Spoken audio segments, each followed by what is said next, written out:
인간이 가진 가장 큰 특징 중에 하나가 바로 사유하는 것입니다.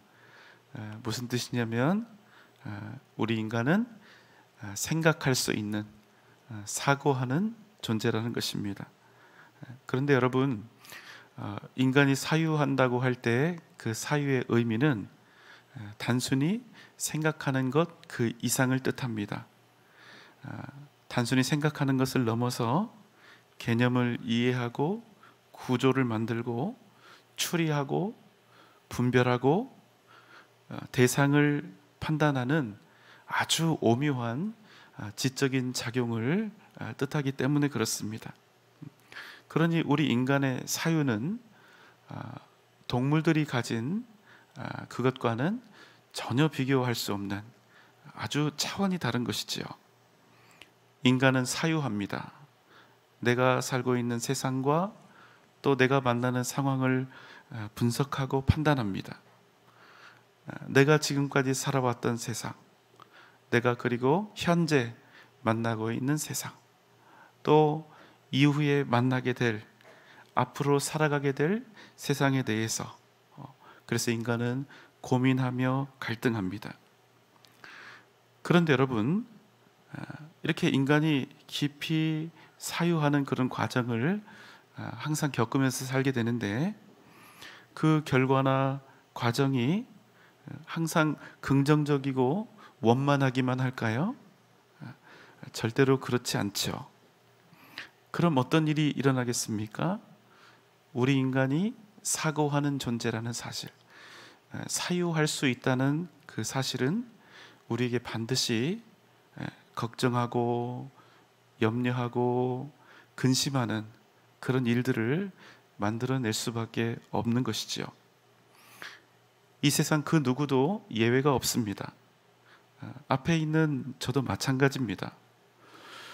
제가 목사로서 이렇게 여러분에게 하나님의 말씀을 전하고 있지만 저 역시도 염려와 근심으로부터 결코 자유롭지 못합니다. 저도 매일매일 근심합니다. 그냥 하는 정도가 아니라 아주 많이 근심합니다. 목사가 돼가지고 무슨 근심이 그리 많으냐, 믿음이 부족한 거 아니냐, 인정합니다. 목사식이나 되었는데도 여전히 모든 면에서 부족합니다. 그러다 보니까 날마다 근심하면서 삽니다. 저도 김동현 개인의 삶이 있고 저에게도 가족들이 있으니 이런저런 사적이고 개인적인 근심과 염려들 당연히 있습니다. 하지만 제가 하는 근심의 대부분은 교회 때문에, 또 우리 성도님들을 인하여 하는 근심입니다. 그냥 여러분 듣기 좋으라고 드리는 말씀이 절대로 아닙니다. 너무나 당연한 얘기지만 교회가 잘 되어야 담임 목사인 제가 평안하고 저 역시 잘 되는 것입니다. 교회가 잘 되지 않으면 제 가정이나 제 개인이 아무리 잘 되어도 저에게는 아무런 소용이 없습니다. 그래서 전 무엇보다 우리 교회가 잘 되어야 합니다. 그게 제 인생 목표 1번입니다. 저의 운명이 교회의 운명인 것입니다. 그러니 당연히 제 고민의 대부분은 교회로부터 옵니다. 우리 교회가 어떻게 하면 잘 될 수 있을까? 수년 내에 적지 않은 교회들이 어려움을 겪을 텐데 그 상황 속에서도 어떻게 해야 우리의 교회가 건재하게 살아남을 수 있을까? 어두운 시대적 상황 속에 있는데 어떻게 해야 그럼에도 불구하고 우리 교회가 회복과 부흥의 역사를 이루어갈 수 있을까?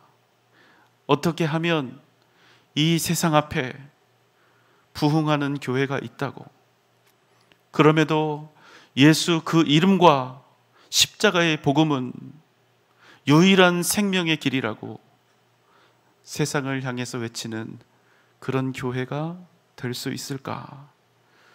저는 매일매일 근심하고 있습니다. 또 다른 근심도 있습니다. 매우 현실적이고 중요한 근심인데요. 우리 교회에 수많은 성도님들이 계시지요.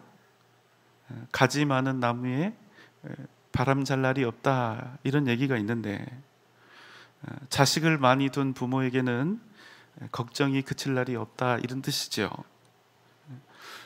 적지 않은 성도님들과 함께 하고 있는, 또 섬기고 있는 저에게 있어서 이 속담이 먼 얘기처럼 들리질 않습니다.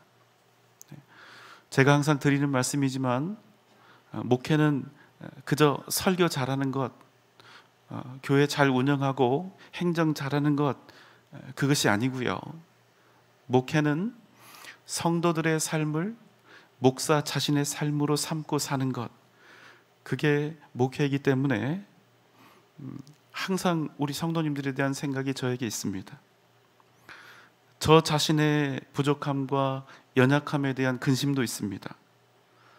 그 누구보다도 더 거룩해야 하고, 더 은혜로워야 하고, 더 고결한 그런 사람이어야 함에도 불구하고 수많은 인간적 갈등으로부터 자유하지 못하기 때문입니다. 주님께 무엇인가 드리고 싶은데 제 자신이 온전하지 못해서 마땅히 드릴 게 없기 때문에 그것도 저에게 큰 근심이 됩니다. 내가 과연 하나님께 은혜를 구할 수 있는 사람인가? 날마다 염려하며 고민하며 목회하고 있습니다. 사도 바울의 고백이 생각이 납니다. 로마서 7장 24절 25절입니다. 오라, 나는 곤고한 사람이로다. 이 사망의 몸에서 누가 나를 건져내랴. 우리 주 예수 그리스도로 말미암아 하나님께 감사하리로다. 그런즉 내 자신이 마음으로는 하나님의 법을, 육신으로는 죄의 법을 섬기노라. 사도 바울의 고백이 날마다 제 안에서도 일어나고 있음을 느낍니다. 오라, 나는 곤고한 사람이로다. 이 사망의 몸에서 누가 나를 건져내랴. 싸우고 또 싸워도 끝이 나지 않을 이 삶의 무게와 인생의 번민을, 또 목회의 이 무게를 매일같이 경험하고 있는 것입니다. 우리 성도님들은 어떠신지요? 우리 성도님들은 어떤 염려와 근심 가운데 하루하루를 살아가고 계신지요? 목사로서 참 많이 고심했습니다.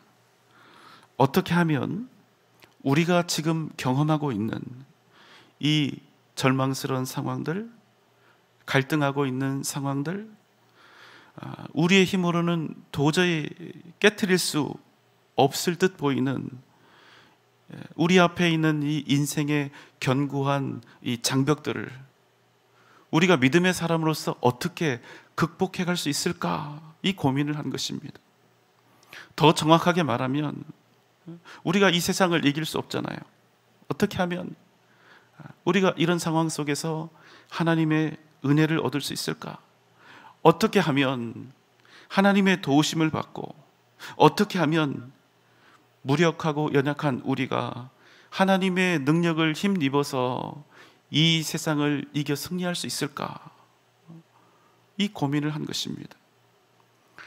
그래서 오늘 우리가 함께 나눌 말씀은 우리가 어떻게 하면 하나님의 도우심, 실질적인 도우심을 얻고, 그렇게 해서 어떻게 하면 우리의 인생을 역전시켜 나갈 수 있는지, 그 인생 역전, 그 방법에 대한 이야기를 오늘 함께 나눠보고자 합니다. 사사기의 말씀을 오늘 우리가 본문으로 삼고 있는데요, 우리가 사사기의 말씀을 대할 때 기억해야 할 중요한 말씀이 하나 있습니다. 사사기 21장 25절입니다. 그때에 이스라엘의 왕이 없으므로 사람이 각기 자기의 소견에 옳은 대로 행하였더라. 우리가 사사기를 대할 때 먼저 짚고 넘어가야 할 것은 정말로 그때 이스라엘의 왕이 없었는가 하는 것입니다. 여러분, 이스라엘의 왕이 있었습니까? 없었습니까? 있었습니다. 누굽니까? 이스라엘의 유일한 왕, 살아계신 하나님께서 분명히 왕으로 계셨습니다. 하나님은 단 한 번도 이스라엘의 왕이 아니셨던 적이 없죠. 하지만 오늘 사사기의 말씀은 이 부분에 대해서 매우 부정적으로 평가하고 있습니다. 그때 이스라엘의 왕이 없었다. 그래서 그들이 각자 소견에 오른 대로 행하였다. 여러분 어떻습니까? 왕이신 하나님을 버리고 각자 소견에 오른 대로 살면 그 세상이 좋은 세상, 거룩한 세상 되겠습니까? 아니면 악하고 더러운 세상 되겠습니까? 자, 그래서 이스라엘이 어떤 삶을 살았을까요? 사사기 10장 6절입니다. 이스라엘 자손이 다시 여호와의 목전에 악을 행하여 바알들과 아스다롯과 아람의 신들과 시돈의 신들과 모압의 신들과 암몬 자손의 신들과 블레셋 사람들의 신들을 섬기고 여호와를 버리고 그를 섬기지 아니하므로. 네, 우리가 10장 6절의 말씀을 읽었는데 여기서 중요한 단어가 있습니다. 그 중요한 단어가 무엇일까요? 바로 다시라고 하는 단어입니다. 이스라엘 자손이 다시. 여러분, 이스라엘 자손이 여호와의 목전에서 악을 행하였다, 이렇게 말씀하고 있는 것이 아니라 이스라엘이 다시 여호와 앞에서 악을 행하였다, 이렇게 말씀하고 있는 거예요. 그러니까 여러분, 여기서 말하는 이 다시라고 하는 단어가 의미하는 바는 무엇일까요? 이스라엘이 하나님 앞에서 악을 행한 것이 그저 이번 한 번뿐이 아니었다는 것입니다. 사사기 말씀을 우리가 살펴보면 무려 12명의 사사가 등장을 합니다. 이게 뜻하는 바가 무엇이냐면 다시, 또 다시, 무려 이 다시가요 12번이나 반복된 것입니다. 하나님의 은혜로 이스라엘이 가나안을 얻었습니다. 애굽의 노예요, 광야의 떠돌이였던 자들이 젖과 꿀이 흐르는 땅에서 풍요로움과 태평성대를 얻은 것입니다. 배도 부르고 문제도 없고 하니까. 그런데 누가 필요가 없습니까? 하나님이 필요가 없는 거예요. 왜요? 부족한 것이 없었으니까. 그래서 하나님을 버립니다. 하나님을 떠나서 우상 숭배합니다. 왕이신 하나님을 버리고 자기 소견에 옳은 대로 삽니다. 더 이상 하나님의 뜻은 필요가 없습니다. 하나님 눈치 보지 않아도 됩니다. 제멋대로 살아도 됩니다. 내가 원하는 바대로 살면 그만이에요. 그래서 그 삶이 어떻게 됩니까? 죄악으로 가득 차게 됩니다. 이에 하나님께서는 이방인들을 통해서 이스라엘을 징계하시죠. 그래서 어떻게 됩니까? 이스라엘 백성들이 말로는 다 할 수 없는 고난과 고통을 당하게 됩니다. 그래서 이제 그 고통 속에서 하나님께 울부짖는 거예요. 하나님, 우리가 잘못했습니다. 용서해 주세요. 다시는 그러지 않겠습니다. 한 번만 살려주십시오. 그럼 하나님께서는 어떻게 하시죠? 하나님의 종 사사를 보내셔서 그 사사를 통해 이스라엘을 회복시키고 구원하시는 것입니다. 다시 그들이 평안하게 되는 거예요. 그럼 여러분, 이제는 하나님 제대로 붙잡고 살아야죠. 그런데 그렇게 안 합니다. 왜요? 다시 평안과 풍요가 찾아왔기 때문에. 하나님을 버리고 자기 소견에 옳은 대로 삽니다. 다시 악을 행하고 우상 숭배를 합니다. 그럼 하나님께서는 다시 이방인들을 통해서 이스라엘을 벌하십니다. 그럼 또 못 살겠다고 용서해 달라고 하죠. 한 번만 살려달라고 하죠. 그럼 하나님이 또 그 소리에 귀를 기울이시고 다시 이스라엘에게 누굴 보내실까요? 당신의 종 사사를 보내사 이스라엘을 구원하시고 그들로 하여금 평화를 누리게 하십니다. 그럼 이번에는 정말로 하나님 의지하면서 살아야 되겠지요. 그런데 이스라엘이 그렇게 안 합니다. 여러분, 제가 사사기 전체의 말씀을 이런 식으로 설명을 하면 12번을 똑같은 말을 해야 되는 거예요. 여러분, 정말로 고통스럽고 답답한 노릇이 아닙니까? 오늘 우리가 읽은 6절 말씀에 나오는 다시의 의미가 바로 그런 거예요. 자, 이스라엘 백성들이요, 또다시 하나님 앞에서 범죄했습니다. 7절로 9절입니다. 여호와께서 이스라엘에게 진노하사 블레셋과 암몬의 손에 그들을 파심해 그 해에 그들이 모든 이스라엘 자손을 쳤으며 18해 동안 억압하였더라. 암몬 자손이 또 요단을 건너서 유다와 베냐민과 에브라임 족속과 싸움으로 이스라엘의 곤고가 심하였더라. 이스라엘의 악행으로 인하여 하나님께서 진노하셨습니다. 그래서 블레셋, 암몬, 아모리 족속들로 하여금 전방위에서 이스라엘 자손들을 치도록 그렇게 허락을 하셨죠. 그러니까 이스라엘이 어떻게 되었다 합니까? 이스라엘의 곤고가 심하였더라. 얼마 동안요? 무려 18년 동안입니다. 그런데 더 놀라운 사실은 18년 동안이나 이방 민족들에게 짓밟히고 유린당하면서도 끝끝내 악한 자존심을 세우고 18년이 지나도록 하나님께 돌아오지 않은 것입니다. 그런데 자신들에게 닥친 권고가 너무나 심하고 더 이상 견딜 수가 없게 되자 어떻게 합니까? 10절입니다. 이스라엘 자손이 여호와께 부르짖어 이르되 우리가 우리 하나님을 버리고 바알들을 섬김으로 주께 범죄하였나이다. 그제서야 너무나 힘드니까 그들이 하나님 앞에 나와 부르짖는 것입니다. 주여, 우리가 범죄했습니다. 우리가 하나님을 버리고 바알을 섬겼습니다. 하나님이 아닌 세상의 다른 것들을 의지했습니다.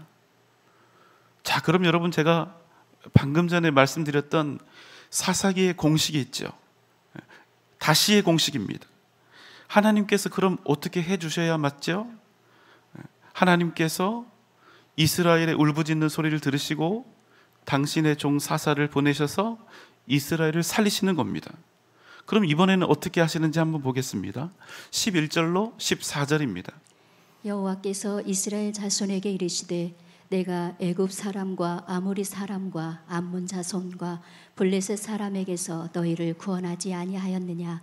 또 시돈 사람과 아멜렉 사람과 마온 사람이 너희를 압제할 때에 너희가 내게 부르짖음으로 내가 너희를 그들의 손에서 구원하였거늘 너희가 나를 버리고 다른 신들을 섬기니 그러므로 내가 다시는 너희를 구원하지 아니하리라.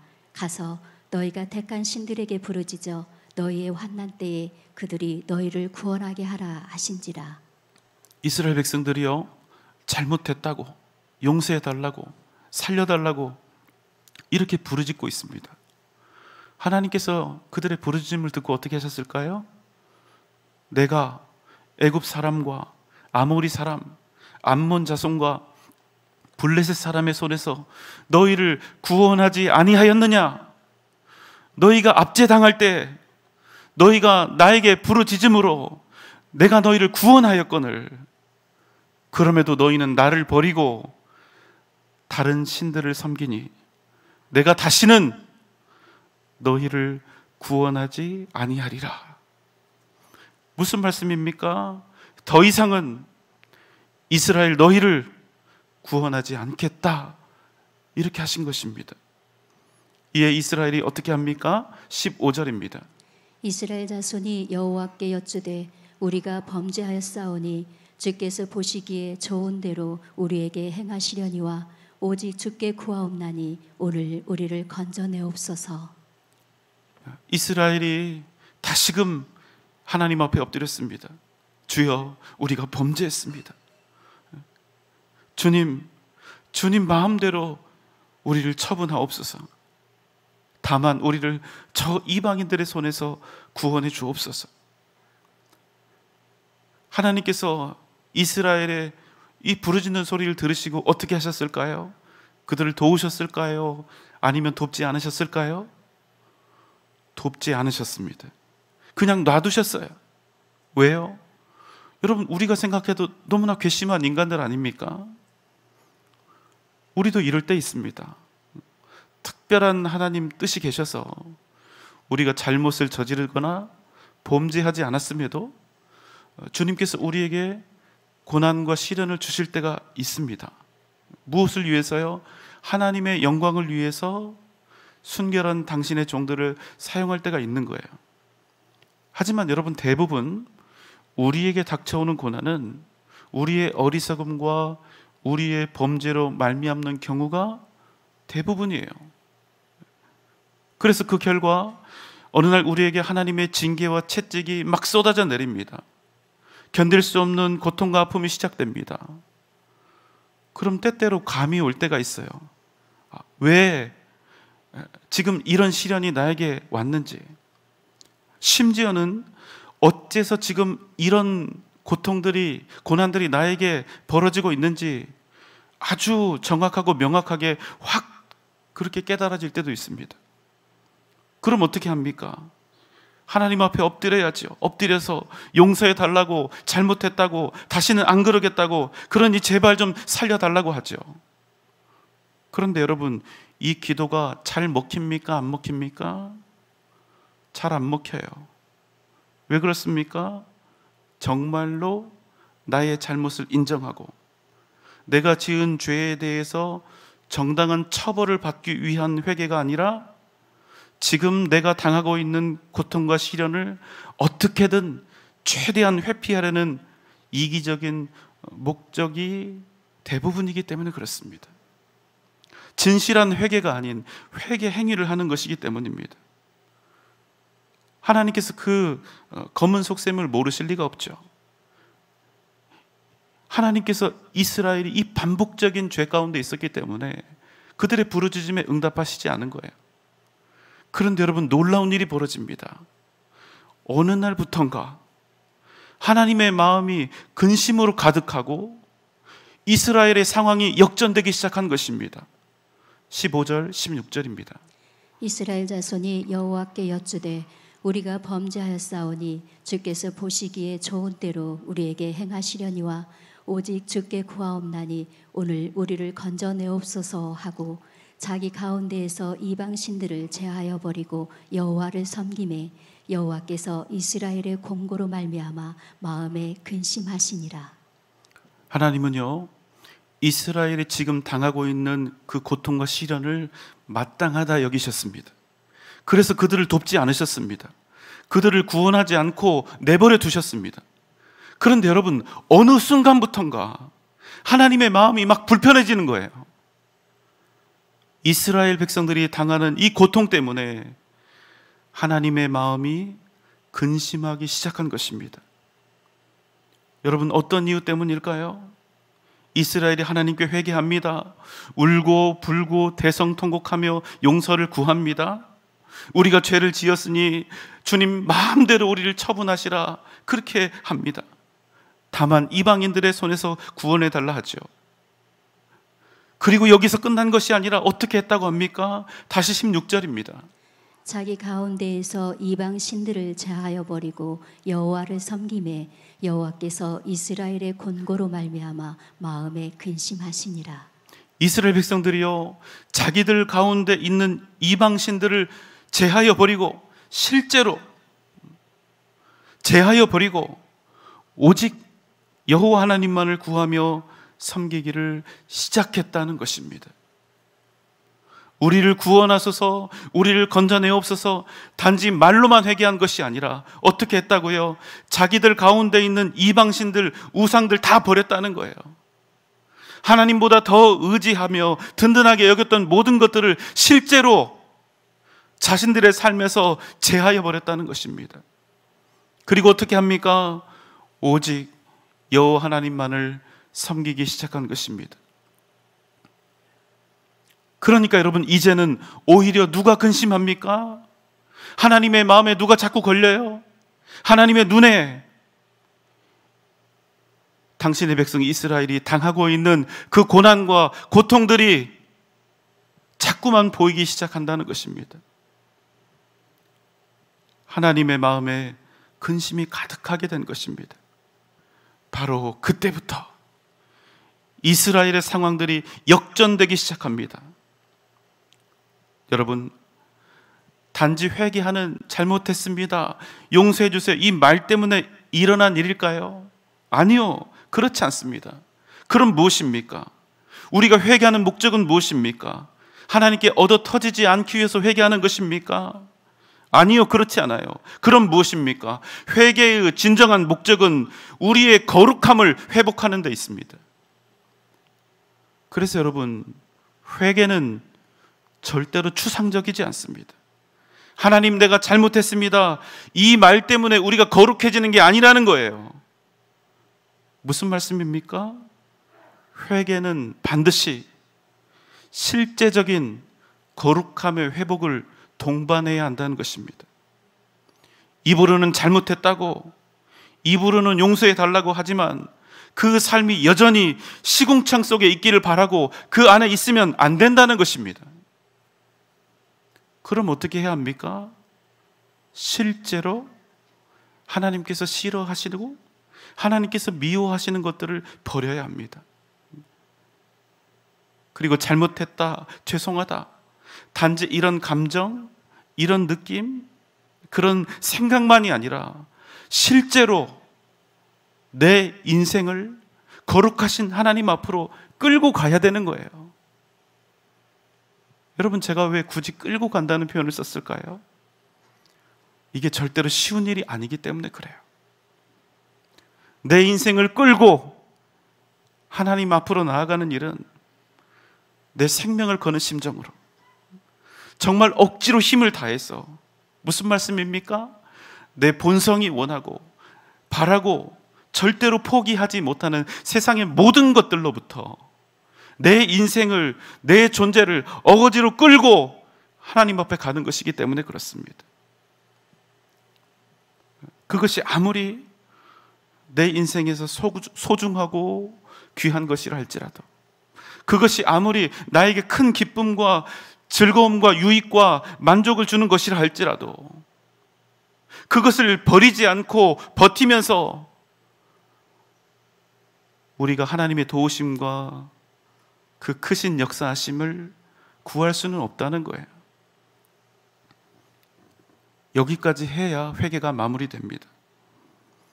이렇게 하는 것이 진실로 하나님 앞에서 우리가 거룩함을 회복하는 것입니다. 여러분, 기억하십시오. 거룩함은 관념이 아닙니다. 내가 앞으로 거룩해지겠다, 내가 앞으로 깨끗해지겠다, 내가 앞으로 하나님의 뜻 안에 거하겠다, 내가 앞으로는 주님 뜻대로 살겠다, 여러분, 이런 것은 거룩이 될 수가 없다는 거예요. 거룩함은 관념이 아니라 실제여야 하기 때문입니다. 여러분, 기도 많이 하면 우리가 거룩해질까요? 헌금 많이 하고 봉사 많이 했다고 거룩해지는 거 아닙니다. 그저 옳은 생각을 가지고 있고 옳은 주장과 옳은 말을 많이 한다고 거룩한 거 아닙니다. 기도 많이 하고 헌금 많이 하고 봉사 많이 하고 옳은 것에 대해서 해박해도 얼마든지 거룩하지 않을 수 있다는 사실입니다. 그래서 앞에서 말을 많이 해야 되는 저는 너무나 두렵습니다. 목사여도 얼마든지 거룩하지 않을 수 있어요. 장로여도, 안수집사 권사여도, 또 주목받는 열성을 다하는 평신도 사역자라 할지라도 얼마든지 거룩하지 않을 수 있다는 말씀입니다. 여러분, 말이 다가 아닙니다. 행동이 다가 아닙니다. 우리의 존재가 달라져야 합니다. 말과 행동이 아닌 우리의 존재가 거룩함을 회복해야 한다는 것입니다. 여러분, 잊지 마십시오. 능력은 어디에서 옵니까? 능력은 오직 거룩함에서, 능력은 오직 거룩한 사람을 통해서 시작된다는 사실입니다.